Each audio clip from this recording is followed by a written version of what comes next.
आइए employment chapter एकदम आज का टास्क क्या, हम ना एम्प्लॉयमेंट चैप्टर को पूरा शुरू से लेकर लास्ट तक खत्म करेंगे, उनके क्वेश्चंस भी डिस्कस कर लेंगे। उसके बाद जो मेरा प्लान ऑफ एक्शन ये है कि एम्प्लॉयमेंट खत्म हो जाएगा, फिर आप लोग सस्टेनेबल डेवलपमेंट कर ही रहे हो और फिर चैप्टर नंबर 10 खत्म कर देगा या फिर एचसीएफ खत्म करा देगा। ठीक है, दोनों में से एक करा के मेरा मैक्सिमम मन ये कि कंपैरेटिव्स करवाए, ताकि क्या लास्ट का 3 चैप्टर जो है खत्म हो जाएगा, फिर उसका मैं क्या ले पाऊंगा। मैंने कुछ नहीं बोला, आप लोग बोला है, ठीक है, आप बोलते हो तो ले लेंगे, कोई दिक्कत का बात नहीं है। ठीक है, आइए एम्प्लॉयमेंट चैप्टर करते हैं, लिए ऑडियो वीडियो सब कुछ कंफर्म कर लेते हैं। सब कुछ सही लग रहा है मुझे तो, ताकि मैं इसको दे सकूं ना, आप लोग तो रिकॉर्डिंग देखोगे बाद में। आइए सबसे कुछ डेफिनेशंस हम लोग को एम्प्लॉयमेंट चैप्टर में करना है। ठीक है, there are certain definitions which has to be done. पहला डेफिनेशन जो कि एग्जाम में आने का चांस बहुत कम है, बट फिर भी हम पढ़ेंगे क्योंकि हमें पढ़ना पड़ता है, वो है वर्कर। ठीक है, जब भी हम वर्कर शब्द बोलते हैं ना रानी जी, तब क्या होता है, वर्कर जनरली एसोसिएट होता है with somebody who is working on a regular basis. जैसे कैजुअल वर्कर्स हो गए, या फिर आपने कोई साइट में काम करते हुए देखा, तो उनको हम जनरली वर्कर के कैटेगरी में या डेफिनेशन में डालते हैं। But that's not true. Worker जो होता है वो कोई ऐसा इंसान नहीं है जो किसी के अंडर ही काम करे। अगर आप कोई भी इकोनॉमिक एक्टिविटी कैरी आउट कर रहे हो तो आप जो है वर्कर के डेफिनेशन में आ जाते हो। That means any individual who is carrying out any economic activity. यानी अगर मैं पढ़ा भी रहा हूं आप लोग को तो ये इकोनॉमिक एक्टिविटी है, the answer is what, yes sir. तो मैं भी क्या हूं, वर्कर। ठीक है, यानी कि अगर मैं खुद का काम करूं, ठीक है, मान लो वरुण जो है केक बेचता है, ठीक है, वरुण खुद का केक बना के बेचता है, तो ये सेल्फ एम्प्लॉयड है, तब भी क्या ये वर्कर कैटेगरी में आएगा, यस, बिकॉज ये क्या प्रोवाइड कर रहा है, इकोनॉमिक एक्टिविटी। और अगर मैं किसी के अंडर भी काम कर रहा हूं और अगर इकोनॉमिक एक्टिविटी कैरी आउट कर रहा हूं, तब भी मैं वर्कर के कैटेगरी में आऊंगा। तो अगर बाई चांस वर्कर का डेफिनेशन पूछ लिया तो क्या बोलोगे, number 1 individual, number 2 carrying out some economic activity. और अगर मैं इकोनॉमिक एक्टिविटी कैरी आउट करूंगा तो मैं जीडीपी की टुवर्ड्स कंट्रीब्यूट करूंगा। ठीक है, तो individual, some economic activities and contribution towards GDP. समझ में आया आपको, क्लियर है बिल्कुल यहां तक, कोई भी दिक्कत तकलीफ बताइए, नहीं है, एब्सोल्युटली क्लियर। 3 वर्ड याद करना आपको, individual, economic activity and GDP. ठीक है सर, कौन कौन वर्कर के कैटेगरी में आता है, सर सेल्फ एम्प्लॉयड भी आते हैं और वेज एम्प्लॉयड भी आते हैं। यानी कि अगर मैं खुद का काम कर रहा हूं तो भी मैं वर्कर कहलाऊंगा, मैं किसी के अंडर अगर आ जाऊं तो भी मैं वर्कर के कैटेगरी में आऊंगा। अगर बाई चांस मैं काम कर रहा हूं and I am temporarily absent, ठीक है, that means I was not well और समथिंग, और मैं काम नहीं कर पाया या फिर काम का सर्विस प्रोवाइड नहीं कर पाया टेम्पररी पीरियड के लिए, परमानेंट नहीं, टेम्पररी पीरियड के लिए, तो भी क्या मैं वर्कर हूं, the answer is what, yes sir. तब भी मैं, अगर मैं टेम्पररी एब्सेंट हूं तो भी मैं वर्कर हूं। अगर मैं किसी मेन वर्कर को हेल्प करता हूं, जिसको आप लोग प्यार से इंटर्नशिप बोलते हो ना आजकल, असिस्टेंटशिप, ठीक है, कि आपने कोई मेन वर्कर है उसके अंडर आप उसको ट्रेनिंग, मतलब उसके साथ आप ट्रेन हो रहे हो या फिर आप उसके साथ हो, तो भी हम लोग उसको क्या बोलेंगे, वर्कर बोलेंगे। ठीक है, यानी कि ये पेड वर्कर्स भी है जो कि किसी के अंडर काम करते हैं, या फिर सेल्फ एम्प्लॉयड भी है जो कि क्या, जो कि खुद का काम करता है। समझ में आया आपको, चलेगा बिल्कुल यहां तक। तो अगर मैं वर्कर को पहले ब्रेक डाउन करूं आपके लिए ताकि आप एग्जाम तक याद कर सको, नंबर 1 पॉइंट क्या है आपका कि वर्कर कौन है, जो कि इंडिविजुअल है, जो कि इकोनॉमिक एक्टिविटी में कंट्रीब्यूट करता है और जो जीडीपी में कंट्रीब्यूट करता है। इसमें कौन कौन आएगा, नंबर 1 सेल्फ एम्प्लॉयड भी आएगा और पेड वर्कर्स भी आएगा। अगर मैं टेम्पररी एब्सेंट हूं तो भी मैं वर्कर में एक डेफिनेशन में आऊंगा, और अगर कोई मेन वर्कर को हेल्प करता है तो भी वो वर्कर का डेफिनेशन में आ जाएगा। ठीक है, कल का टेस्ट जो है आप लोग कभी भी किसी भी वक्त में अपने हिसाब से आ सकता है, सुबह रात्रि 10:30 से लेके 6 बजे तक के पहले पहले आ जाइएगा, ताकि लोग बाग नॉर्मल टाइमिंग के अंदर ले जाए। ठीक है, अगर आपको उसके बाद आना है तो आप लोग खुद आइएगा, चाबी ले लीजिएगा, खुद यहाँ पे बैठ के कुंडी बजा के बैठ जाइएगा यहाँ पे। ठीक है, क्योंकि बाद उसके बाद तो कोई और रहेगा नहीं ना रानी जी, समझ में आया आपको, तुम टाइम से आ जाना। नेक्स्ट 2 टाइप का फोर्स करेंगे हम लोग, एक है आपका लेबर फोर्स, दूसरा है आपका work force. Self employed madam बाद में ड्राइंग कर लीजिएगा। ठीक है, आइए labour force and work force. ठीक है, अब labour force and work force में क्या, तो सुनो, ठीक है, लेबर फोर्स में वो लोग आएंगे जो कि वर्किंग है, जिनके पास मतलब क्या है, जॉब है। ठीक है, एंड वो लोग भी आएंगे जो लोग काम तो अभी नहीं कर रहे हैं, but they are seeking and are available for work, यानी कि जिनके पास जो ऑलरेडी काम कर रहे हैं वो भी लेबर फोर्स का पार्ट है, प्लस जो काम ढूंढ रहे हैं और उसके लिए अवेलेबल है वो भी क्या पार्ट है, किसका पार्ट है, लेबर।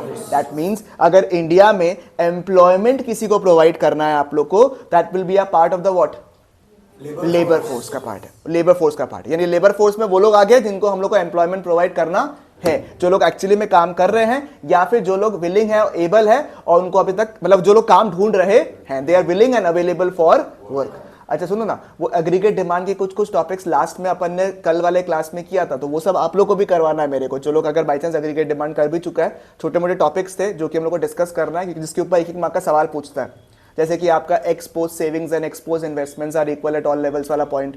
फिर उसके बाद में क्या क्या डिस्कस किया था हम लोग, वो अनएम्प्लॉयमेंट वाला पॉइंट का ही डिस्कस किए थे, फुल एम्प्लॉयमेंट का जो कैटेगरी था, और फिर वो MEI की कॉम्पोनेंसी, 2-3-4 कुछ 17 मिनट का टॉपिक कराना है, ठीक है, जो कि बचा हुआ है आप लोग का।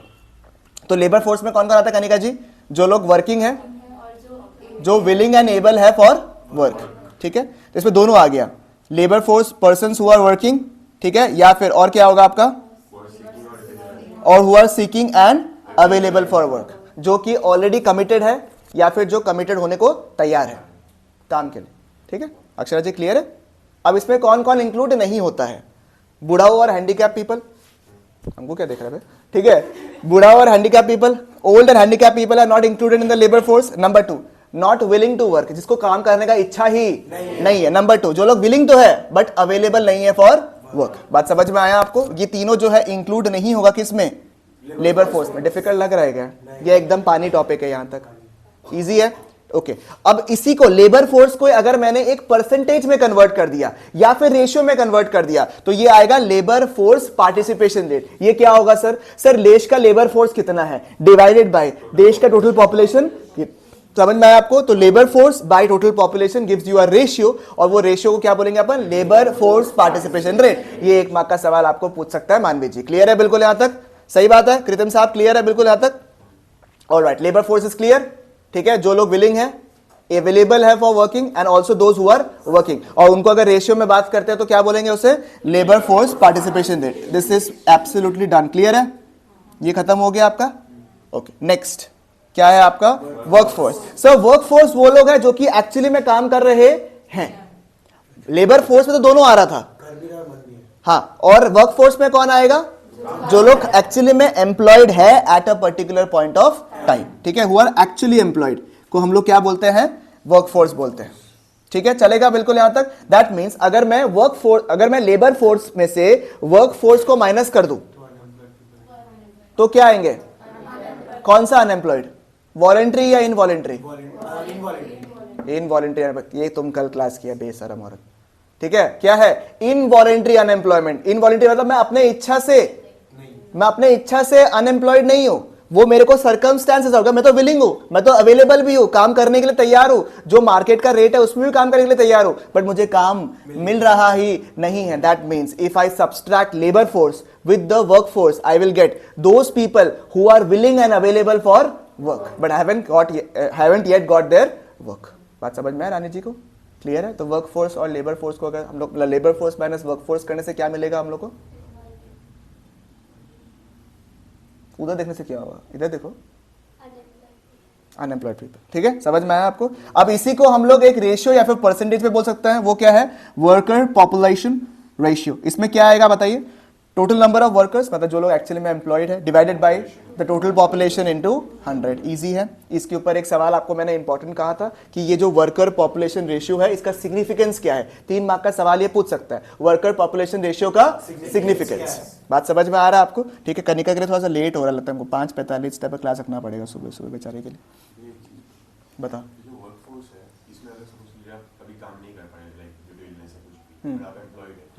तो आएगा, that means I am employed होगी, क्योंकि हम वर्कर में तो आते हैं ना। अगर हम टेम्परेली इल है तो भी मैं वर्कर तो हूं, और वर्कर कौन होगा? जो कि एक्टिवली काम कर रहे हैं, ठीक है, तो हम आएगा। अगर हम परमानेंटली डिसेबल हो गया तो हम कैलकुलेशन में नहीं आएगा, ठीक है। चलेगा? क्लियर है? नेक्स्ट, सिग्निफिकेंस क्या है? वर्कर पॉपुलेशन रेशियो का सिग्निफिकेंस क्या? आप मुझे बताइए, नॉर्मली आप ही बता दीजिए। सर ये रेशियो वो बता रहा है जो लोग एक्चुअली में एम्प्लॉयड है during a period of time, है ना। अगर वो एम्प्लॉयड होगा तो यानी कि वो क्या चीज के लिए एम्प्लॉयड होगा? कुछ ना कुछ गुड्स प्रोड्यूस कर रहा होगा या फिर सर्विसेज प्रोवाइड कर रहा होगा, बरोबर। दैट मींस कैन आई से it determines the proportion of population who are actively contributing to the production of goods and services। ये तो आपको ही पता है वर्कर पॉपुलेशन रेशियो का मतलब क्या है, जो लोग एक्चुअली एम्प्लॉयड है। अगर एम्प्लॉयड होगा तो वो लोग कुछ ना कुछ तो काम कर रहा होगा, वो काम या तो गुड्स का होगा या तो सर्विसेज होगा। यानी कि पहला पॉइंट क्या आ गया, it is the proportion of the population who are contributing to the production of goods and services in the country। पहला पॉइंट क्लियर हो गया। अच्छा सुनो, ये चैप्टर जो आईडी का चैप्टर जितना करा रहा है ना, अब क्या मैक्रो में क्या है मैंने पढ़ा दिया आप लोगों को, आपने समझ लिया, आपने रिवाइज कर लिया, अच्छी बात है। आईडी का जो चैप्टर है इसमें समझने वाला कुछ नहीं है, रॉकेट साइंस। अगर मैं आपको बोलूंगा ना कि ये चैप्टर को मैं आपको समझाऊंगा तो मैं सबसे बड़ा बेवकूफ हूं यहाँ पे। मेरे को आपको चैप्टर समझाना नहीं है, वो आप समझ चुके होंगे, अगर खुद से भी पढ़ लोगे तो समझ जाओगे। मेरा टारगेट है कि इस चैप्टर को याद करा के आपको भेज दे। बात समझ में? That should be your target कि आप भी जब आओगे तो आपको पूरा चैप्टर यहीं पे याद करके जाना है। ठीक है, समझने के लिए, आनंद लेने के लिए बात पहले आए थे वो, चलो ठीक है, अभी आपको याद करके जाना है यहां से।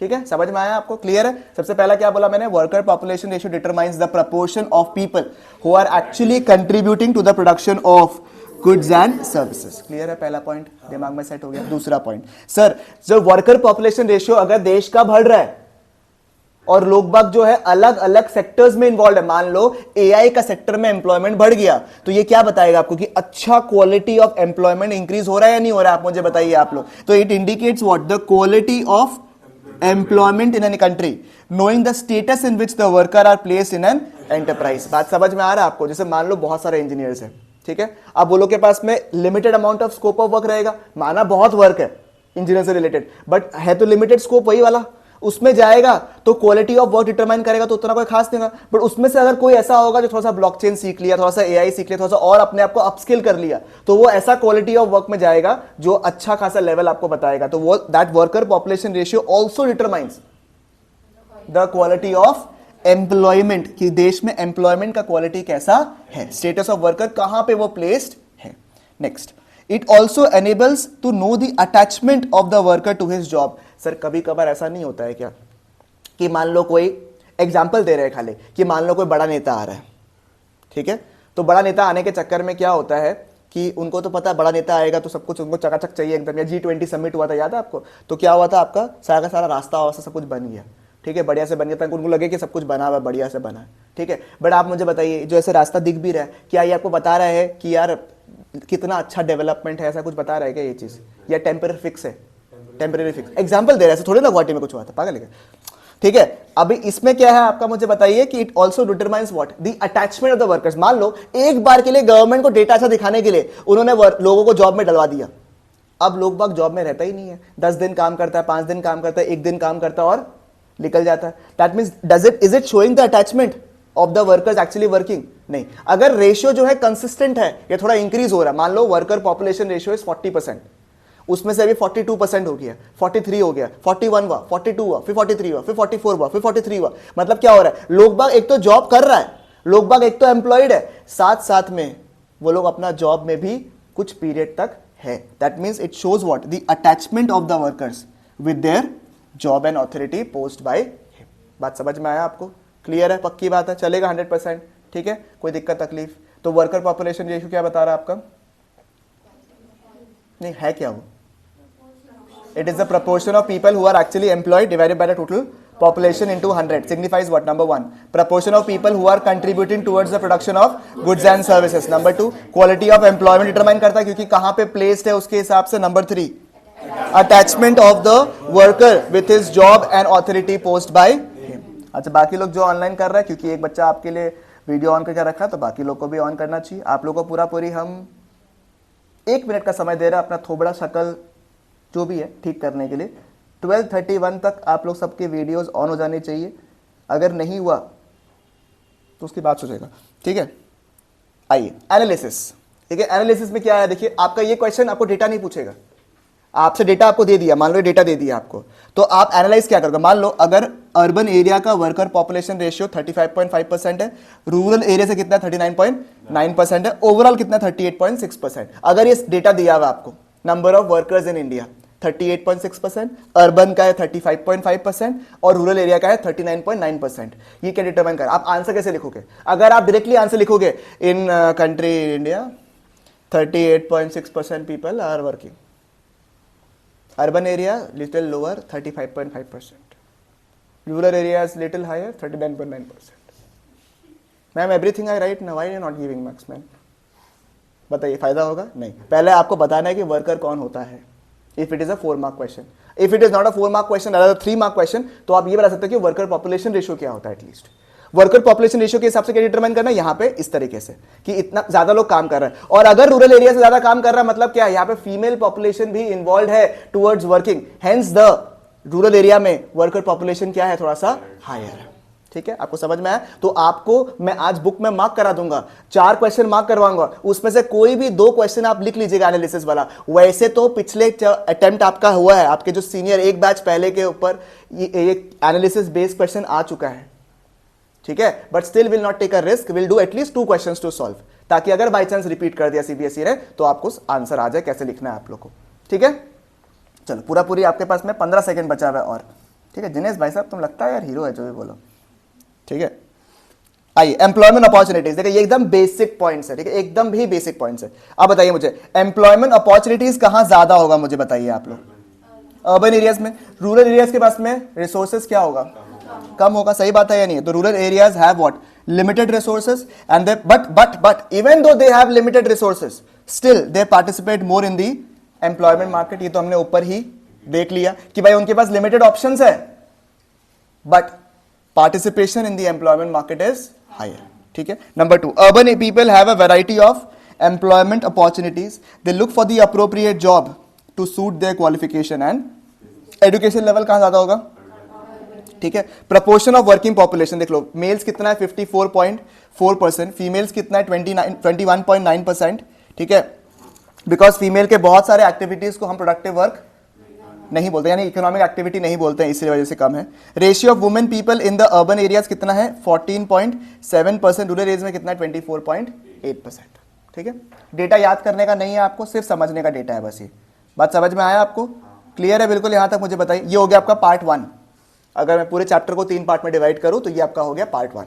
ठीक है, आप तो देख लो पहले पन्ने में, 1.5 पन्ने में कुछ भी है तो बताओ.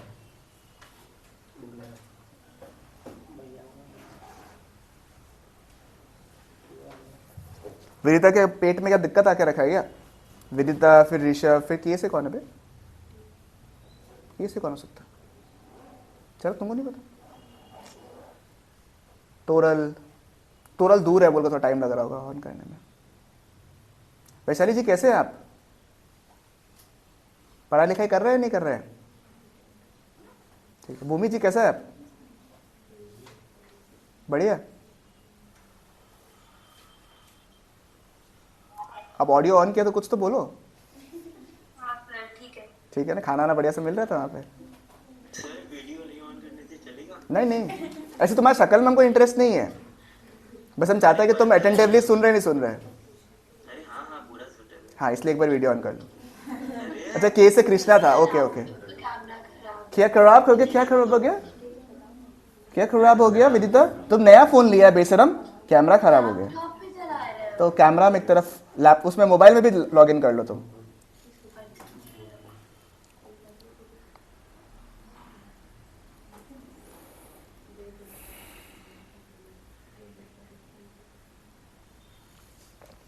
चलिए फिर, ये समझ में आया आपको? परी जी और कुछ रह गया आपका? पक्का?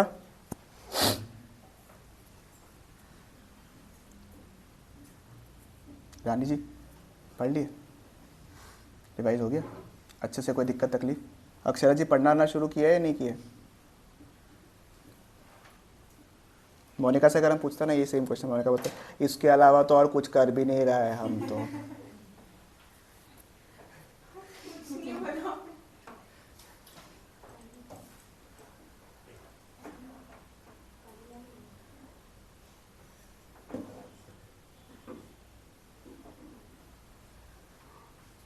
Okay, let's begin. आगे बढ़े.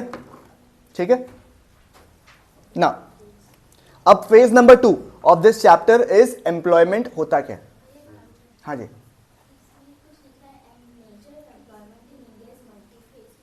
मतलब अलग अलग लोग जो है अलग अलग टाइप ऑफ जॉब्स करता है नहीं करता है इंडिया में. मतलब कोई स्पेसिफिक कैटेगरी नहीं है कि खाली उसी में करेगा. We have multiple category of working spaces to be worked in India. मतलब we have multiple areas to work. कोई प्रोडक्शन में है, कोई सर्विस डिस्ट्रीब्यूशन में है, कोई और में है, वैसे। ठीक है, आइए एम्प्लॉयमेंट का देखो। एम्प्लॉयमेंट का मतलब क्या होता है सर? सर एम्प्लॉयमेंट का मतलब वो हर एक एक्टिविटी होता है जिसके थ्रू इंसान जो है 2 वक्त का रोटी का पैसा कमा लेता है। ठीक है, समझ में आया आपको? टू अर्न सम मनी, जैसे एग्जांपल हम लोग पढ़ा रहा है आप लोग को, तो पढ़ा के क्या है, 2 वक्त का रोटी आ जाता है, तो ये क्या हो गया? एम्प्लॉयड। बात समझ में आया आपको? ठीक है, to earn what a normal living. ठीक है, क्लियर है? पूरा हंसता है ऐसा जैसे बेशरम कहीं का। अब 2 वक्त का रोटी जितना तो आएगा ही ना यार, उपाय नहीं है अब तो। ठीक है, अब उसमें 2 टाइप का एम्प्लॉयमेंट होता है। एक क्या होता है अक्षरा जी? Self employed. दूसरा क्या होता है? Wage employed. ठीक है, ओनली बॉयज क्लास होता है ये, तो हम कुछ और बताता है यहाँ पे, but since we have a multifaceted group of students, hence ठीक है, self employment is where it uses, the guys would understand this, ठीक है, बहुत एच लेवल पे होता है लोग। ठीक है, आइए, ठीक है, they use their own resources to make a live. ठीक है, देखा हम बोला ना एकदम फालतू, पर कुछ नहीं है, मत सोचो तुम।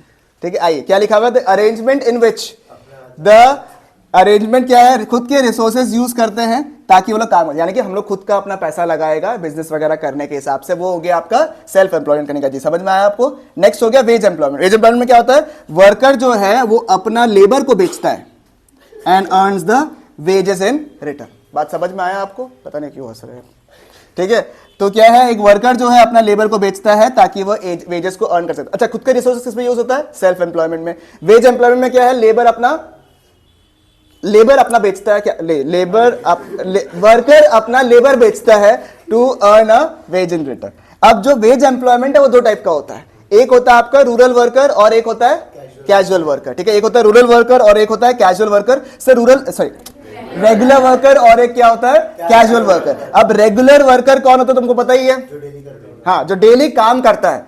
ठीक है, बात समझ में आया आपको? तो worker who is engaged by someone, ठीक है, और बाय एन एंटरप्राइज, यानी कि किसी पर्टिकुलर इंडिविजुअल के अंडर भी अगर आप काम कर रहे हो तो भी आप रेगुलर वर्कर हो सकते हो, या फिर अगर आप एंटरप्राइज में क्या कर रहे हो, एम्प्लॉयड हो, तो भी आप क्या हो? वर्कर के कैटेगरी में आते हो। And you are paid wages on a regular basis, यानी कि सर ऐसा नहीं कि आपको आज रुपया मिला कल नहीं मिला, आपको रेगुलर बेसिस में पैसा मिल रहा है। जनरली इसका जो पॉइंट है वो क्या है? They are hired on a permanent basis और इनको सोशल सिक्योरिटी बेनिफिट्स मिलता है। सबसे पहले workers are engaged by someone और the enterprise. Number 2, they are paid wages on a regular basis. उनके पास जो जॉब होता है वो जनरली क्या होता है? परमानेंट होता है, एंड उनको SSS सोशल सिक्योरिटी बेनिफिट्स मिलता है, स्कीम्स। ठीक है, सोशल सिक्योरिटी बेनिफिट्स या स्कीम्स मिलता है। क्लियर? मानवी जी, क्या क्या पॉइंट्स है? परमानेंट बेसिस में हायर रहता है,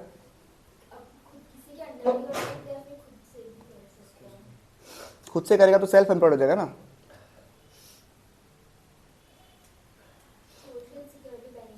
सोशल सिक्योरिटी बेनिफिट मिलता है, जैसे तुम्हारा वाला है, ठीक है, तो वो तुम्हारा रेगुलर रहता है, नहीं रहता है रेगुलर बेसिस में, वो तुम्हारा परमानेंट है या नहीं है? तुम्हारा कभी उसका कभी मन कन खराब हो जाता है, कभी होता है, तुम उसको सांत्वना देता है कि कोई बात नहीं, सब कुछ ठीक हो जाएगा, सोशल सिक्योरिटी बेनिफिट्स। ठीक है, और तुम उसको छोड़ के जाएगा कहीं भी नहीं। देखो वही है सारा पॉइंट, देखो यही लिखा हुआ, देखो they are engaged by someone और एन एंटरप्राइज। ठीक है, they are paid wages on a regular basis. अब क्या वेजेस तुम देता है वो अलग बात हो गया, but paid wages on a regular basis. They are hired on a permanent basis and they receive what? Social security benefits. समझ में आया आपको? मान लिया, भूलेगा तुम रेगुलरली वेजेस देता है उसको। दूसरा क्या बोला मैंने? वो तुम्हारा जीवन में परमानेंट है और तुम उसका मूड खराब हुआ तो सोशल सिक्योरिटी बेनिफिट भी उसको देगा। ठीक है, बात समझ में आया आपको? क्लियर है बिल्कुल? आता नेक्स्ट, कैजुअल वर्कर्स। ठीक है, आपको पता नहीं, ये वाला वर्ड देखते ही वरुण का दिमाग में आ जाता है दिमाग में। कैजुअल वर्कर्स, कैजुअल वर्कर्स क्या होगा? Who are casually engaged. बात समझ में आया? कभी रिंग डाला कभी निकाल दिया, कैजुअली एंगेज्ड।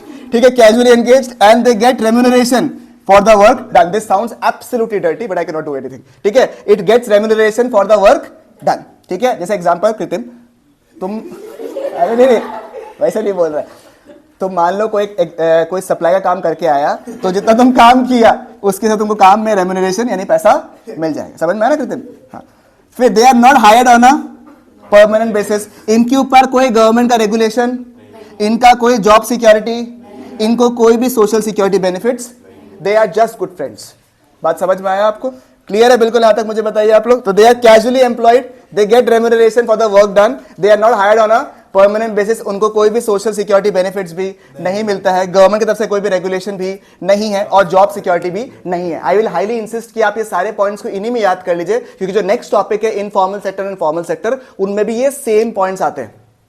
ठीक है, वापस से करेंगे एक बार के लिए। रेगुलर वर्कर्स कौन है? Who are hired by someone और an enterprise and they are paid wages on a regular basis, they are hired on a permanent basis and they will get social security benefits. इसमें आप लोग एक दो point और भी add कर सकते हो, उनको गवर्नमेंट के बेनिफिट्स भी मिलते हैं, गवर्नमेंट के रेगुलेशन इसमें रहते हैं। नीचे वाले पॉइंट में क्या है? हाँ, जॉब सिक्योरिटी भी रहता है। कैजुअली अगर एंगेज्ड है and they get remuneration on the basis of the work done, hired base permanent basis में नहीं है, रेगुलेशन नहीं है गवर्नमेंट की तरफ से, जॉब सिक्योरिटी भी नहीं है और ना ही कोई सोशल सिक्योरिटी बेनिफिट्स है। ये एनालिसिस वाला क्वेश्चन है। ठीक है, सेकेंड एनालिसिस वाला क्वेश्चन। पहला आपको बता दिया वर्कर्स वाला, ये दूसरा हो गया एम्प्लॉयमेंट डिस्ट्रीब्यूशन, कितने लोग इंडिया में सेल्फ एम्प्लॉयड है, फिर रेगुलर वर्कर्स कितने हैं और कैजुअल वर्कर्स कितने। तो ये आपका एनालिसिस वाला क्वेश्चन है। जब क्वेश्चन अभी बात करेंगे तो डिस्कस कर लेंगे उसमें। अक्षरा जी समझ में आया आपको? पूरा इंटरेस्टिंग करने की कोशिश की अक्षरा जी को, अभी भी ऐसा फाड़ फाड़ के उबासी मार रहा बेशरम औरत। ठीक है, next topic that we have to study is informalization of Indian workforce. Informalization का मतलब क्या है? इनफॉर्मलाइजेशन का मतलब सुनो, जैसे हम लोग अब जब ये टॉपिक हम लोग पढ़ते हैं ना, तो वर्ड क्या है ऊपर में? Informalisation of workforce. और क्योंकि नॉर्मली जब हम लोग कैजुअली पढ़ते भी है तो आपको नॉर्मली जब नोट्स आप पढ़ोगे भी तो फॉर्मल सेक्टर इनफॉर्मल सेक्टर याद आएगा। तो बहुत जन एग्जाम में क्या करता है पता है? इनफॉर्मलाइजेशन ऑफ वर्कफोर्स अगर पूछेगा ना तो they are of two types, formal sector informal sector लिख के आ जाता है। नहीं भाई, गलत है। इनफॉर्मलाइजेशन का मतलब है it refers to a situation in which it is a proportion of the workforce who are engaged in the informal sector to the total workforce increases. यानी कि सर टोटल जो वर्कफोर्स देश में है उसमें से कितना लोग जो है इनफॉर्मल सेक्टर में इन्वॉल्व है, उसे हम बोलते हैं इनफॉर्मलाइजेशन ऑफ इंडियन वर्कफोर्स। ये एग्जाम के लिए इंपॉर्टेंट है। ठीक है, इनफॉर्मलाइजेशन ऑफ वर्कफोर्स अगर मैं आपको बोलूं, it is one important topic which you have to study after the worker population ratio वाला पॉइंट अगर मैं बात करूं। ठीक है, इनफॉर्मलाइजेशन ऑफ वर्कफोर्स। ठीक है, अब बताइए मुझे सर, दो टाइप का सेक्टर होता है, एक होता है फॉर्मल सेक्टर या फिर ऑर्गेनाइज सेक्टर, दूसरा होता है इनफॉर्मल सेक्टर या फिर unorganised sector.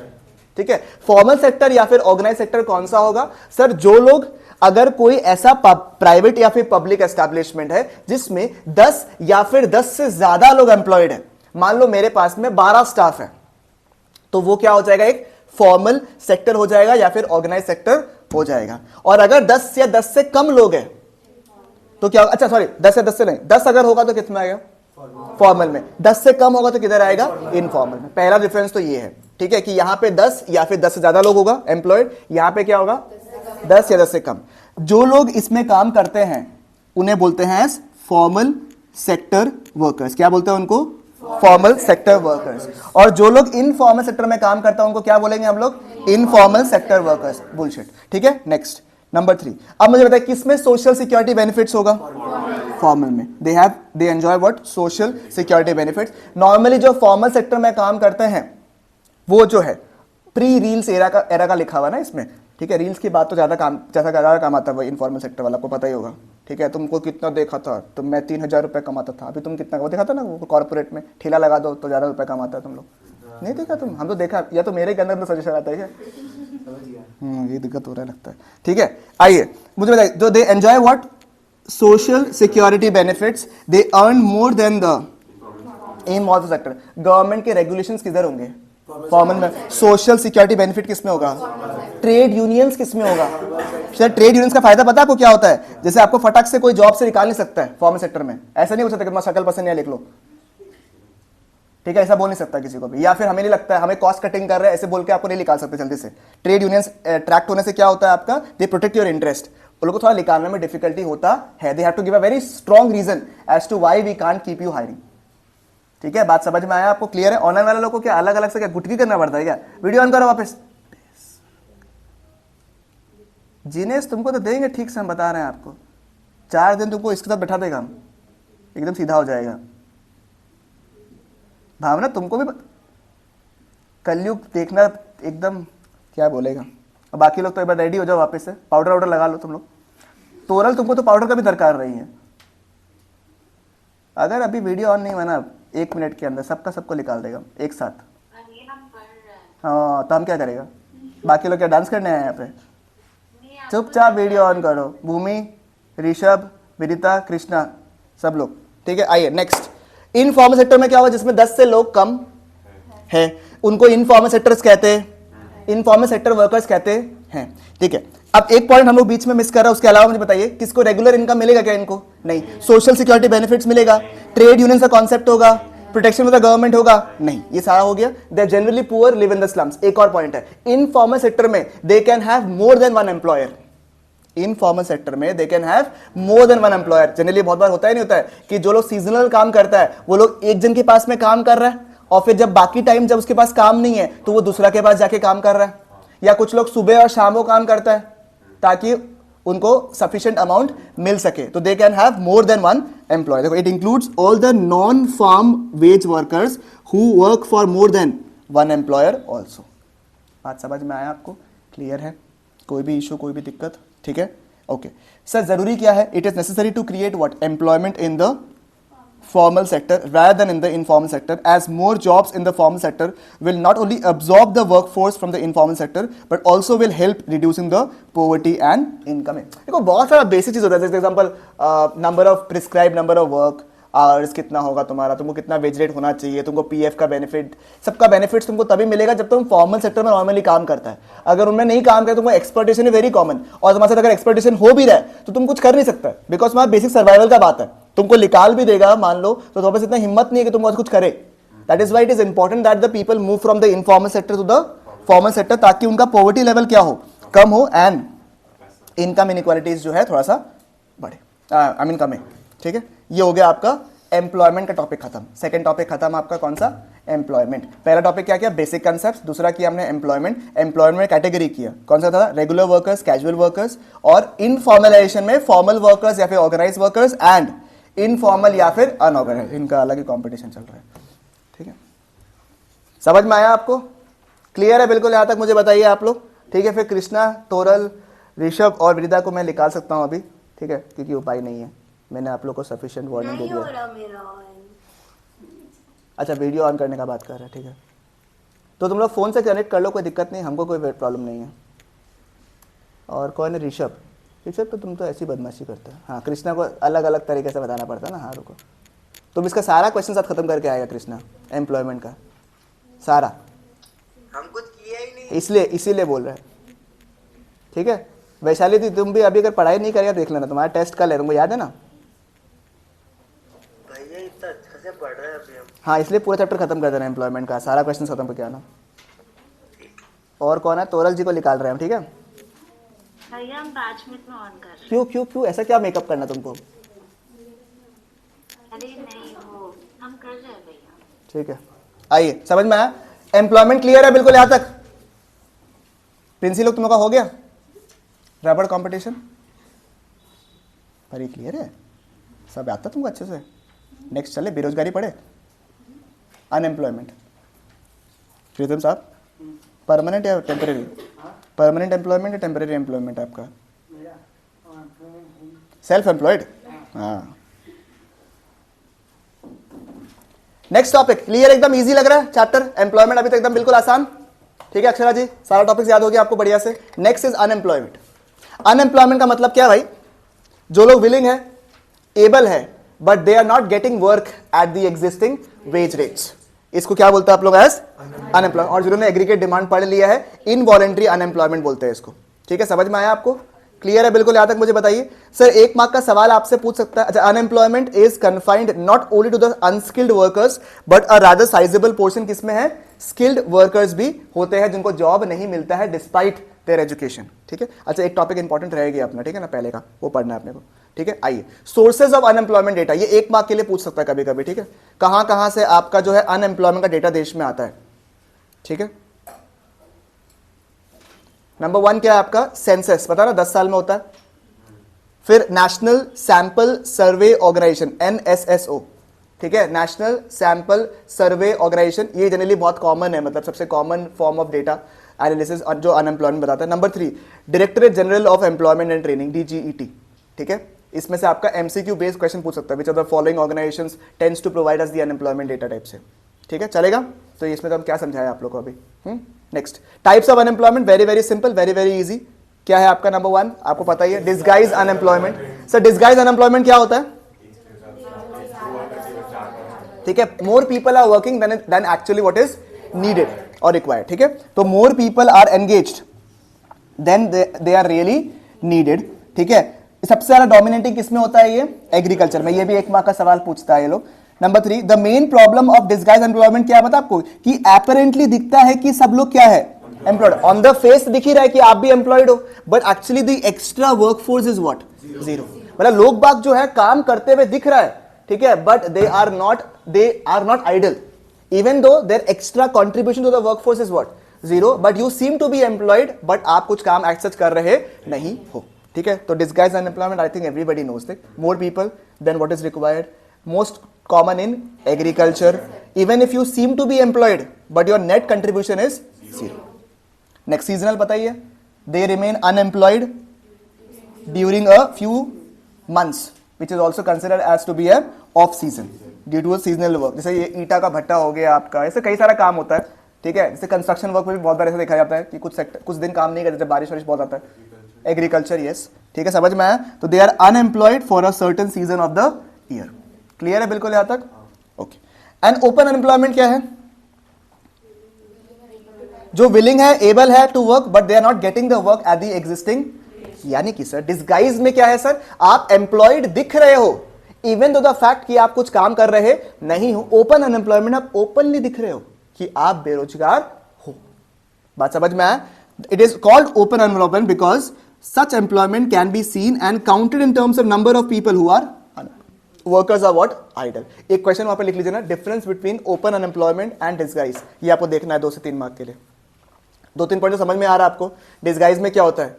You seem to be employed but your workforce is zero. यहाँ पे ओपन अनएम्प्लॉयमेंट क्या है? ओपनली आपको दिख रहा है that you are unemployed and you can be counted in numbers also.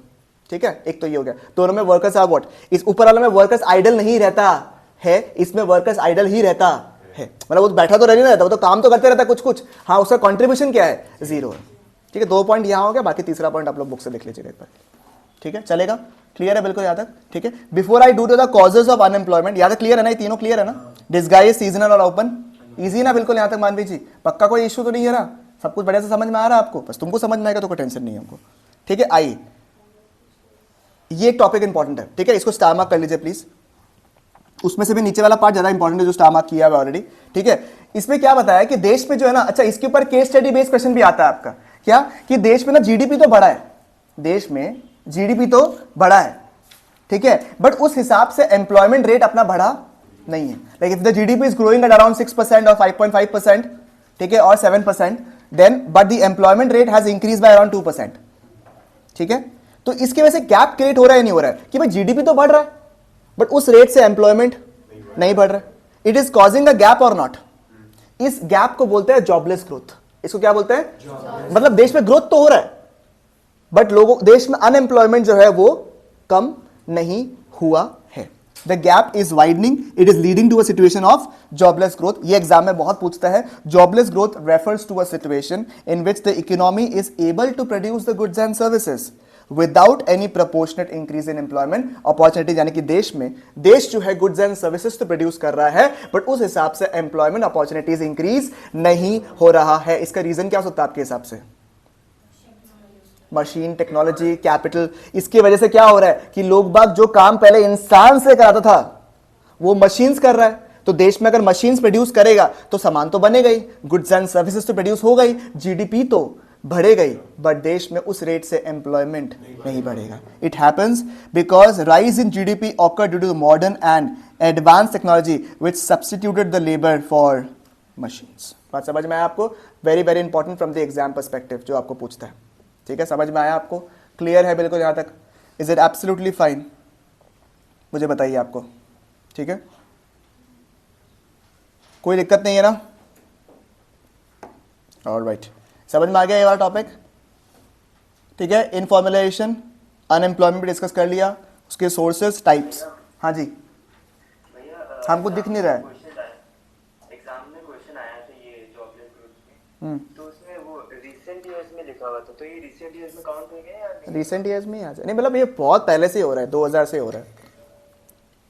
नहीं, एसोसिएशन रीजनिंग में आया था, तो ये ट्रू होगा ना अगर रिसेंट ईयर्स का मैं ये बोल रहा हाँ हाँ।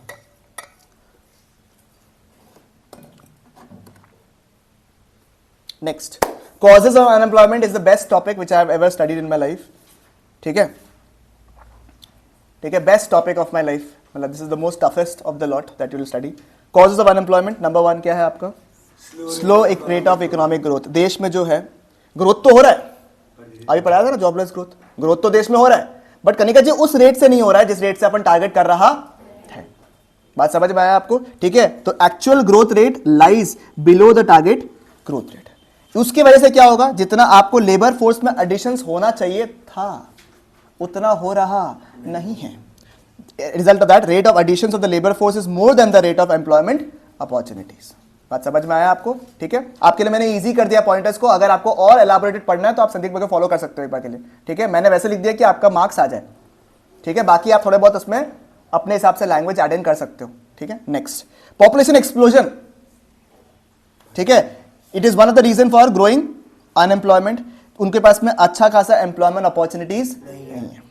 Defective education system, at least they admit. ठीक है, जो हम लोग पढ़ रहे हैं वो आपके प्रेजेंट सिनेरियो के हिसाब से नहीं है। आपको कोई भी टेक्निकल एंड वोकेशनल एजुकेशन मिल रहा नहीं है। जो फर्म्स को रिक्वायरमेंट है उस हिसाब से आप पढ़ाई कर रहे नहीं। ये मेरा लैंग्वेज नहीं, आपका सीबीएसई का ही लैंग्वेज है। ठीक है, मेरा कुछ नहीं बोला इसमें। Next, number 3, slow growth of, number D, slow growth rate of industry. उस रेट से देखो, ये पॉइंट उतना ठीक है, कोई बात नहीं। They are not able to generate employment opportunity. जो जिस रेट से हम लोग इंडस्ट्री को ग्रो होते हुए देख रहा था उतना नहीं हो रहा है। ठीक है, फॉल्टी प्लानिंग, लोग बाग जो है अभी भी रूरल एरिया से अर्बन एरियाज में माइग्रेट कर रहे हैं। दैट मीन्स हम लोग enough opportunities in the rural areas में जनरेट नहीं कर रहा है। उसकी वजह से क्या हो रहा है, आपका लोग बाग वहां से यहाँ माइग्रेट कर रहे हैं, यहाँ पे जो अर्बन पॉपुलेशन है उसके ऊपर प्रेशर आ रहा है। बात समझ में आ रहा है आपको? Next, under developed agriculture. तो ये भी ऑलमोस्ट सेम ही पॉइंट है कि देश में जो एग्रीकल्चर डेवलप नहीं हुआ है, मॉडर्न टेक्नोलॉजी डेवलप नहीं हुआ है, उसकी वजह से कई लोग जो है वो लोग सही तरीके से एग्रीकल्चर में पूरी तरीके से निर्भर नहीं सकता। मान लो 8-10 लोग हैं, 5 लोग का ही रिक्वायरमेंट है, 5 लोग से रिक्वायरमेंट ही नहीं, क्योंकि 5 लोग के अलावा जो है बाकी 5 लोग का खर्चा ही नहीं उठा पाएगा वो लोग, तो ऑप्शन ही नहीं है उनके पास में। ठीक है, तो ये सारे रीजंस हो गए आपके। कौन से पॉइंट हो गए? नंबर 1, इकोनॉमिक ग्रोथ काफी स्लो है। जिस रेट से हमारा एक्चुअल में हम लोग एज्यूम करा था उस रेट से बढ़ रहा नहीं है, उसकी वजह से हमारा एम्प्लॉयमेंट अपॉर्चुनिटीज भी काफी कम है। Number 2, population explosion. देश में पॉपुलेशन बहुत ज्यादा है, इसकी वजह से एम्प्लॉयमेंट अपॉर्चुनिटीज लिमिटेड है।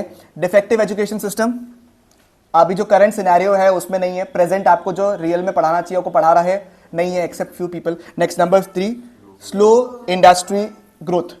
ठीक है, यानी कि जो जिस रेट से इंडस्ट्री डेवलप होना चाहिए था उस लेवल अप से नहीं हुआ है। इसलिए after 5 make in India programme लोग एनालाइज कर रहे हैं कि मेक इन इंडिया जो था वो एक सक्सेस था या फेलियर था, because it is important for the country like India. और देश में अभी भी अनएम्प्लॉयमेंट रेट बहुत हाई है, मतलब people are crying for jobs उस केस में। फॉल्टी प्लानिंग, ठीक है, अभी भी अच्छा प्लानिंग नहीं है, इसलिए रूरल एरियाज का लोग अभी भी कहां आ रहा है? अर्बन एरियाज में आ रहा है। अंडर डेवलप्ड एग्रीकल्चर, आपको पता है। Remedies is the best part which have to ever study. Slow growth rate था, एक्सेलरेट कर दो ग्रोथ को। पॉपुलेशन एक्सप्लोड हो रहा था, कंट्रोल करो। बताओ लोगों को कैसे करता है। नेक्स्ट, एजुकेशन सिस्टम खराब था, चेंज ही कर दो, कब करेगा पता नहीं। ठीक है, फिर encouragement of small scale enterprises, क्योंकि स्मॉल स्केल एंटरप्राइजेस जो होता है यूनिट नंबर 2 में आपने पढ़ा है, आईडी चैप्टर नंबर 2 में, this are more labour intensive, hence they create more jobs.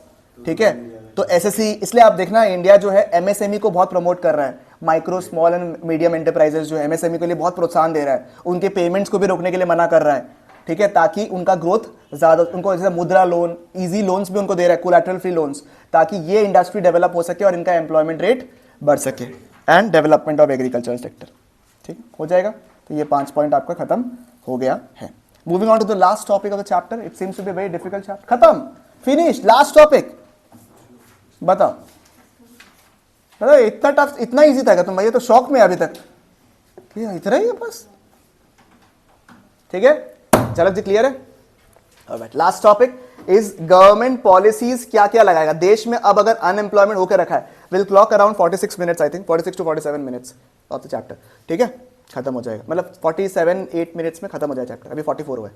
ठीक है, आइए, गवर्नमेंट को क्या क्या पॉलिसीज अडॉप्ट करना चाहिए ताकि देश में वो एम्प्लॉयमेंट बढ़ा सके। गवर्नमेंट 2 तरीके से एम्प्लॉयमेंट इंक्रीज कर सकते हैं। किस किस तरीके से?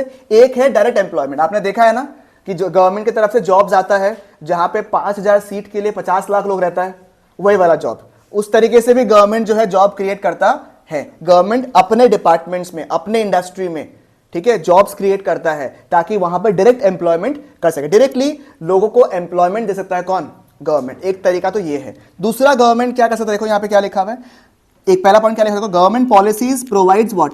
Direct employment by employing people in various departments of the administrative purpose और industries, hotels, transport companies run by them. खुद के कंपनीज में, खुद के इंडस्ट्री में, खुद के एडमिनिस्ट्रेटिव ऑफिसेज में जॉब डायरेक्टली दिलवाने को डायरेक्ट एम्प्लॉयमेंट बोलते हैं। ये लास्ट के टॉपिक्स है, इंपॉर्टेंट है फ्रॉम द एग्जाम पर्सपेक्टिव, ठीक है, क्योंकि बच्चा लोग छोड़ के जाता है वाला टॉपिक को।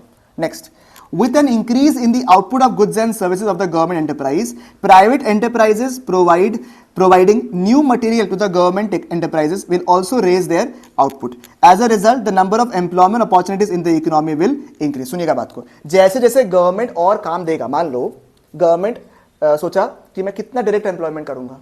अब गवर्नमेंट जो है काम वाम बढ़ा रहा है, इंडिया का गोल प्लान आया कि इंडिया का इंफ्रा लेवल को अच्छा बढ़ाना है। इंडिया में infrastructure in general, bridges, roads जो है बढ़िया बनाएंगे। उसको बनाने के चक्कर में क्या होगा, प्राइवेट प्लेयर्स को काम मिलेगा। प्राइवेट प्लेयर्स को जब काम मिलेगा तो वो लोग भी और एम्प्लॉयमेंट बढ़ाएगा। तो उसके थ्रू भी एम्प्लॉयमेंट बढ़ रहा है, नहीं बढ़ रहा है? बढ़ तो गवर्नमेंट के थ्रू ही रहा है, बस गवर्नमेंट डायरेक्टली एम्प्लॉय नहीं करके क्या कर रहा है, और काम वगैरह बढ़ा रहा है। उसकी वजह से प्राइवेट प्लेयर्स को बेनिफिट हो रहा है, और प्राइवेट प्लेयर्स जो है और एम्प्लॉयमेंट करेगा, उसको बोलते हैं एज इनडायरेक्ट एम्प्लॉयमेंट, ठीक है। और इसके लिए कई सारा स्कीम्स भी निकाला था गवर्नमेंट, हमने सुना ही होगा, कुछ कुछ सुना है। नरेगा, नेशनल, आपने मनरेगा सुना होगा, ये NREGA, national rural employment guarantee act. Next, संपूर्ण ग्रामीण योजना, इस पर आप मनरेगा भी डाल सकते हैं, ठीक है। MNREGA is also a type of employment only, क्योंकि आपको 100 डेज के लिए एम्प्लॉयमेंट मिलता है। संपूर्ण Grameen Yojana, skill India campaign, make in India campaign, startup India campaign, ठीक है, चलेगा। This is all about what? The chapter of employment, ठीक है। कुछ क्वेश्चंस करते हैं, बड़ा आसान क्वेश्चन है, मजा आएगा क्वेश्चन करने में। Number 1, the gap between the growth of the GDP and the employment is widening. क्या ट्रेंड है ये? जॉबलेस ग्रोथ, उसका डेफिनेशन आपको आता है। नंबर 2, कैजुअलाइजेशन ऑफ वर्कफोर्स मतलब क्या हो गया? नंबर ऑफ वर्कफोर्स जो कि किस टाइप का काम कर रहा है, कैजुअल वर्कफोर्स में काम कर रहा है, उसे हम लोग बोलते हैं कैजुअलाइजेशन ऑफ वर्कफोर्स। इसका क्वेश्चन, एक इसका आंसर चेक कर लीजिएगा पहले, ठीक है ना, मतलब आंसर तो करेक्ट है, लैंग्वेज के लिए बोल रहा खाली, ठीक है। Next, labour force and work force are one and the same thing, true और फॉल्स? फॉल्स, दोनों अलग अलग है भाई। लेबर फोर्स में दोनों आता है, वर्क फोर्स में खाली जो लोग एम्प्लॉयड है वो लोग ही आता है। नेक्स्ट, द टर्म्स ओपन, ये मैंने आपको ऑलरेडी बता दिया था वैसे तो, open unemployment and disguise unemployment are similar to each other, refuted, दोनों अलग अलग है भाई। एक में वर्कर्स आइडल रहता है, एक में वर्कर्स आइडल नहीं रहता है। एक में लोग बग एपरेंटली एम्प्लॉयड दिखता है, एक में एपरेंटली एम्प्लॉयड नहीं दिखता है। Next, Raj is going to school, amazing. When he is not in school, he is flirting. You will find him working in his farm. क्या ये employed है? Yes. क्या ये worker है? Yes. Next, Meena is a housewife. Amazing. Besides taking care of the household, जो भी है, ठीक है, course, she works in the clothing shop which is owned and operated by her husband. क्या उसे worker कहेंगे हम लोग? हाँ, क्योंकि किसी भी तरीके से सेल्फ एम्प्लॉयड काम करो या वेज एम्प्लॉयड काम करो, अगर आप काम कर रहे हो तो आप क्या है? वर्कर। बट वो काम क्या होना चाहिए? इकोनॉमिक एक्टिविटी होना चाहिए। Next, do you think in the last 50 years employment generated in the country is commensurate with the growth in the growth of the GDP? नहीं। उस रेट से क्या मैच किया है? जिस रेट से जीडीपी बढ़ा है, क्या उस रेट से एम्प्लॉयमेंट बढ़ा है? The answer is what? No sir. उसे हम लोग बोलते हैं सिचुएशन ऑफ जॉबलेस ग्रोथ। वारे Victor, Victor is able to get work only for 2 hours in a day. ओहो, बाकी टाइम तो बिजी रहते होंगे, ठीक है। Rest of the day he is looking after for he is looking for job. Is he unemployed? नहीं, वो किसी भी टाइम के लिए 15 मिनट के लिए भी काम करेगा ना, अगर जॉब है तो वो क्या कहेंगे? हम उसे वर्कर कहेंगे। बट वो किस टाइप का वर्किंग कर रहा है? कैजुअल, ठीक है, बिकॉज वो रेगुलर बेसिस में हायर्ड नहीं है, परमानेंट बेसिस में हायर्ड नहीं है, ठीक है, चलेगा। This is all about employment. आपका कॉन्सेप्ट क्लियर हो गया है। आपको 2 मिनट का हम समय दे रहे हैं, आप एक बार नोट्स को देख लीजिए, उसके बाद क्वेश्चन डिस्कस करेंगे थोड़ा बहुत और खत्म करेंगे चैप्टर को। 5-6 याद कर लो, हो जाएगा। सारा कहाँ से याद करेगा? कोई भी तुम अपना रैंडमली याद कर लो, नहीं पूछेगा।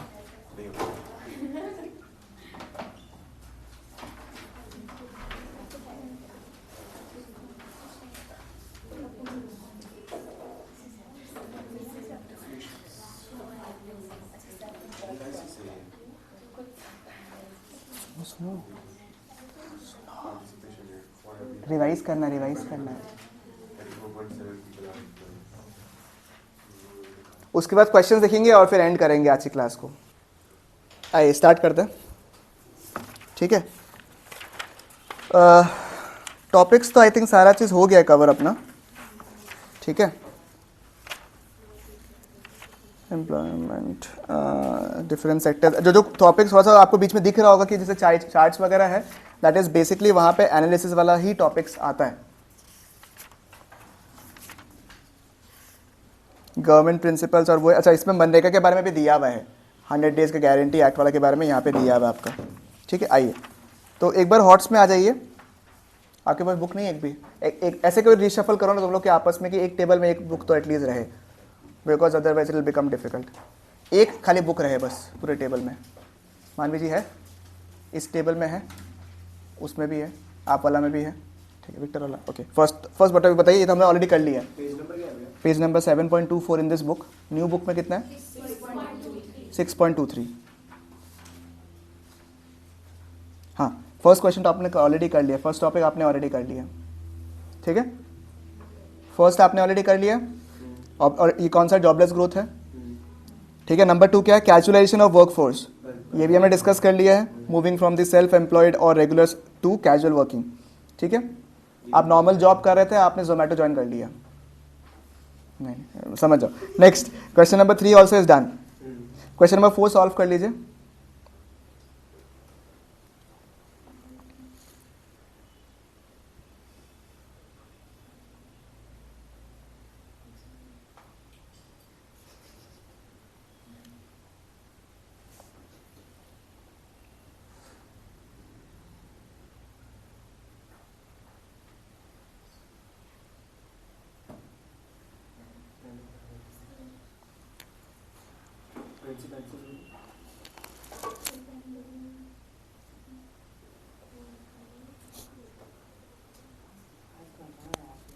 नंबर 5 को स्टार मार्क कर दीजिएगा। Term open unemployment and disguise unemployment are the similar thing. इसमें आंसर क्या होगा? रेफ्यूटेड होगा। इसको आप टेबल वाइज भी लिख सकते हो, ठीक है। क्वेश्चन नंबर 6 में लिख लीजिए analysis based question. Question number 6 analysis based. इसमें आपको एक दो वही देखना ना, 4-5 है उसमें से एक दो देखना पड़ेगा आपको, और एक दो को आपको आंसर। जैसे एग्जांपल देखो, यहाँ पे इतना लंबा लिखा है इन्होंने, इफ इट इज से 3 मार्क, तो it will not make any sense, correct. Question number 6 is analysis, हाँ। 7 is also analysis, correct. 7 is also analysis. Question number 8 करिए please. It is necessary to create employment in the formal sector rather than in the informal sector, true और false?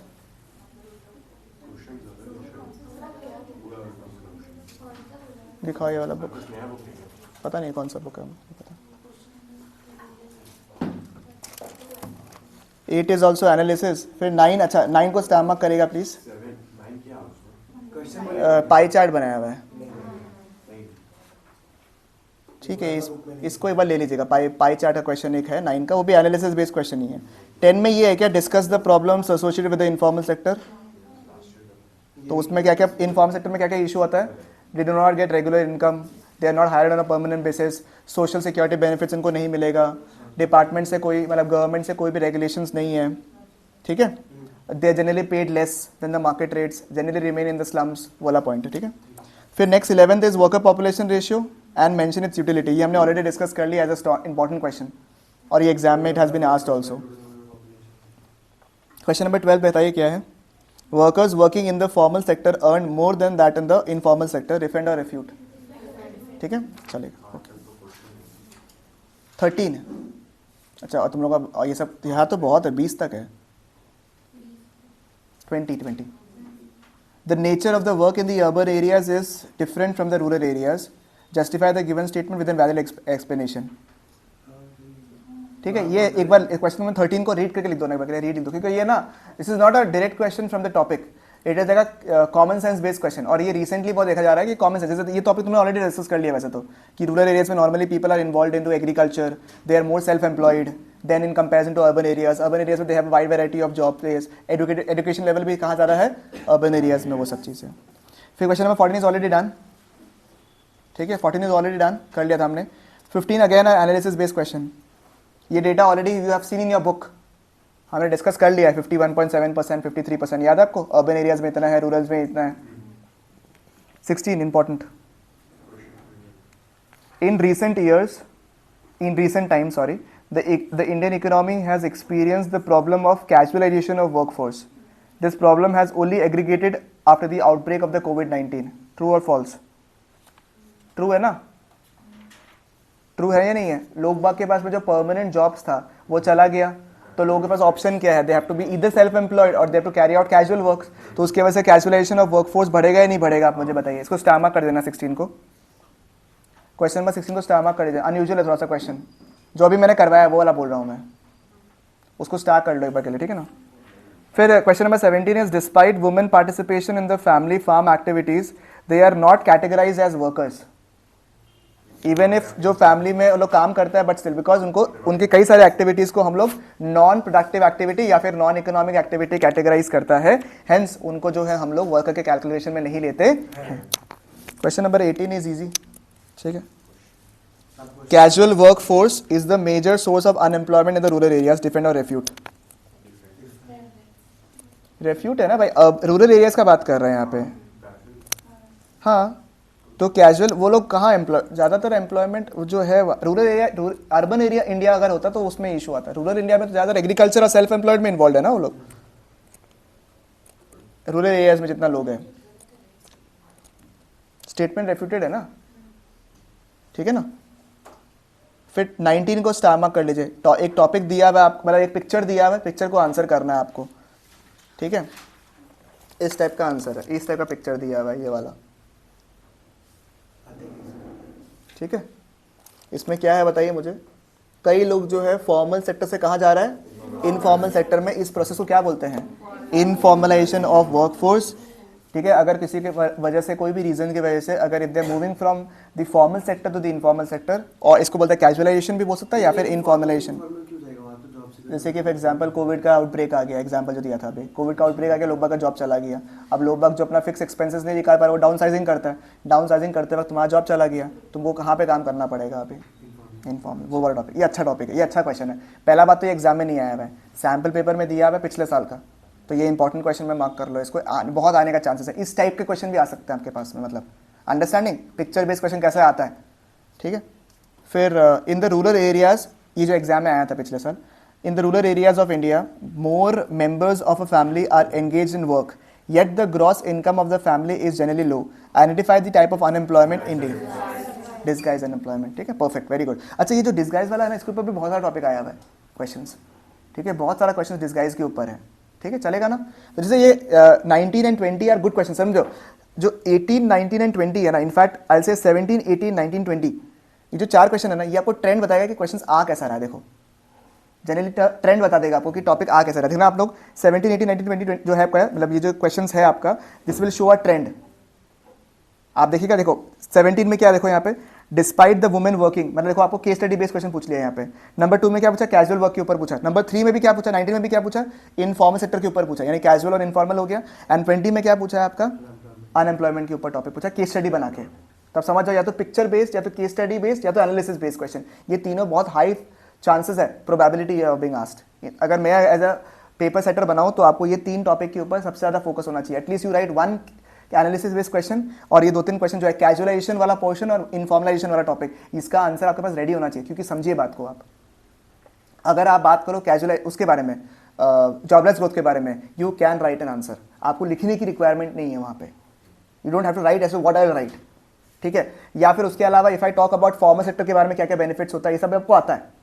But what you can not right properly is information में क्या लिखोगे आप properly, ठीक है ना? इसे टॉपिक लिखने में थोड़ा दिक्कत आता है, तो ये सब आंसर आपको ऐसा, I think this has been an issue ना, where you knew the topic but you not able to write और frame it properly. This is where the questions are there which are easy. This is not a difficult question but it is difficult to frame. तो आपको ये सब लिख लेना चाहिए, analysis का एक क्वेश्चन लिख लेना चाहिए कि एग्जाम में आएगा, how will be your structure, ठीक है?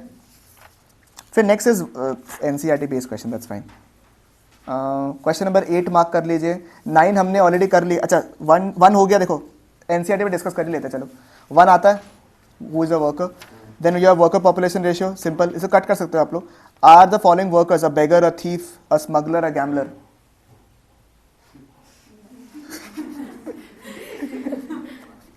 No it's just a chronology, ठीक है। ये फाइंड काट दो, क्वेश्चन नंबर 4 को काट देता हूँ इज्जत से। 5 में क्या देखो तो new emerging jobs are mostly found in which sector, service sector, नहीं आएगा, नहीं पूछेगा एग्जाम में, ठीक है। An establishment which has 4 hired workers are known as Emma Olsen. Raj is going to school, let him go to the school. ठीक है, ये आपने ऑलरेडी कर लिया है। क्वेश्चन नंबर 8 को मार्क कर लीजिए please. In India, women participation rate is lower in the urban areas than in comparison to the rural areas. इसका वैलिड आर्ग्यूमेंट्स क्या होगा, मार्क कर लो। इसका आंसर आपको नहीं आएगा ढंग से लिखना, मार्क कर लो इसका आंसर। और अगर पॉसिबिलिटी है तो इसका जो एनसीईआरटी का सीबीएसई का सैंपल पेपर, जो आंसर क्वेश्चन पेपर आया ना, जब दिखाऊंगा ना प्रीवियस से पेपर, वो आंसर कोशिश करेगा दिमाग में सेट करने का। अच्छा, ये जो क्वेश्चन है तो कॉमन सेंस बेस्ड क्वेश्चन है। अब आप बोलोगे सर हम लोग जब आंसर लिखेंगे तो जरूरी नहीं कि इससे मैच करें, हमारे पास में 1-2 रीजंस और भी हो सकता है, क्योंकि तो कॉमन सेंस का क्वेश्चन है, तो क्या उसमें मार्क्स नहीं मिलेगा? द आंसर शीट में जब सजेस्टेड आंसर आता है ना, तो ये तो दिया हुआ रहता है, साथ में ये भी लिखा रहता है कि अगर स्टूडेंट का कोई वैलिड पॉइंट्स है which will make sense to this answer, then also give him marks. तो मार्क्स मिलता है, बट प्रॉब्लम खाली ये है कि यहाँ पे जैसा ब्रह्मास्त्र mark which is half marks काटना, जो कट कर सकता है अगर आपके आंसर थोड़ा भी मैच नहीं करता है तो, but your context is correct. बस ये थोड़ा नुकसान साइड है, ठीक है। Meena is a house wife, समझ में आ गया आपको, ये तो आता ही है। फिर 10 नहीं करना है, 11 नहीं करना है आपको, कट कर दो। एनालिसिस बेस्ड क्वेश्चन ऑलरेडी इसके पहले करवा चुके हैं, इसलिए और नहीं करना है। 12th करिए, क्वेश्चन नंबर 12, 13 करिए प्लीज। 12, 13, 14, 12, 13, 14 करिए प्लीज। 1 मार्क का एमसीक्यूज वगैरह जो है और ये सब असर्शन रीजनिंग आपको करना है, अभी करना है उसको, ठीक है। स्टेटमेंट बेस्ड क्वेश्चंस तक अभी आपको करना है बैठ के उसको, ठीक है। And then what is important देखना। अच्छा, ये एक बार इसको आप लोग करिएगा क्वेश्चंस को, एक बार के लिए हम थोड़ा आगे बढ़ रहे हैं, ठीक है ना। जैसे 17 आपको ऑलरेडी आता है, ठीक है, 17 इज ऑलरेडी डन, आप लोग क्रॉस कर सकते हो उसको, ठीक है। 18 को मार्क कर लो, 18 इंपॉर्टेंट है। विक्टर वाला आंसर आता है आपको, 19 वाला, ठीक है, ये आपने ऑलरेडी कर लिया है। फिर आई थिंक ठीक है, हो जाएगा। सुनो अब बात समझो एक बार के लिए, एमसीक्यू का क्वेश्चन इसमें से आ रहा है, ठीक है, स्टेटमेंट बेस। आप अगर एक बार के लिए बैक क्वेश्चन में आओ, ठीक है, अगर आप एक बार के लिए बैक क्वेश्चंस में आओगे ना, तो देखो आपको लॉन्ग टाइप क्वेश्चंस इसमें नहीं आता है, तो you don't have to unnecessarily use your head in solving long time questions. जो आपका इंपॉर्टेंट है वो क्या है, शॉर्ट आंसर टाइप क्वेश्चन। देखो रेगुलरली आया सैंपल पेपर 2023, 24, 22, 23, 21, 22, उसमें देखो पूछ रहा क्या है आपका, since independence the government has been playing an important role in generating the employment directly और इनडायरेक्टली। ये कौन सा पता था, सैंपल पेपर 2023-24, कौन सा टॉपिक है ये, डायरेक्ट एम्प्लॉयमेंट इनडायरेक्ट एम्प्लॉयमेंट का टॉपिक। ये एग्जाम में पूछा नहीं है, सिर्फ सैंपल पेपर में आया है, तो उसको स्टार मार्क करिए। क्वेश्चन नंबर 9 को स्टार मार्क करिए, एग्जाम में आ सकता है क्वेश्चन। फिर डिफेंड और refute, disguise unemployment is common form of unemployment in rural area, true, ठीक है, specially seen in the agricultural area, agricultural sector. Number 13, discuss in formulation of workforce. इसका answer तो मैंने आपको वैसे भी तैयार करने के लिए बोला ही है, तो इसको यहां से करने की कोई रिक्वायरमेंट नहीं है। Then you have 14, worker population ratio पूछा है, 2020 में आया तो और 23 में क्वेश्चन पेपर में आया है, सेट नंबर 1 में, दिल्ली वाला पेपर में आया मतलब, ठीक है। ये तो आता है आपको worker population ratio and its significance, तो ये आपको ऑलरेडी आता है, इसको लिखने की दरकार नहीं है, समझ रहे हैं। एक बार क्वेश्चन को सिर्फ देख लीजिएगा, 90% क्वेश्चन आपको मिल जाएगा आंसर में, जो 10% बचेगा बस आपको उसी का आंसर लिखना है, बाकी आपको याद है बढ़िया से, ठीक है। नेक्स्ट क्या देखो, less women found the regular salaried worker. अब ये 14 का आंसर मेरे को चाहिए, ठीक है, 14 को मार्क करिए, 14 का आंसर लिखना है आपको एक बार, ठीक है। फिर 2 benefits in working in the formal sector आता है, लिखने का दरकार नहीं है। 16, commensurate and analyse the working population. ये कौन सा टॉपिक है पता है, शुरू में जो दिखाया था ना, शुरू का टॉपिक वो है। तो एनालिसिस का इट इज, आप लिख दो वहां पे, चॉइस है आपका, अगर आप 2 आंसर लिख लेते हो तो हो जाएगा, दरकार नहीं है। अगर उसमें से 2 में से ये है एक क्वेश्चन तो लिख लीजिएगा खाली। 17 नहीं चाहिए, कट कर दो, एनालिसिस बेस्ड क्वेश्चन। 18 पढ़िए, 18 in India the self employed constitute around 60% of the employees. The possible incidence of underemployment is the highest among the self-employed. As an economist suggests the elaborative 2 measures that must be taken to ensure more productive employment for self-employed. इसको mark करके रखिए, हमें answer लिखवा देंगे आपको ये वाला ना, 18 का याद दिला देना, वो आंसर लिखवा देगा आपको अच्छे से, इसका आंसर दिया हुआ भी नहीं होगा आपके पास में, ठीक है। 19 इज सिंपल,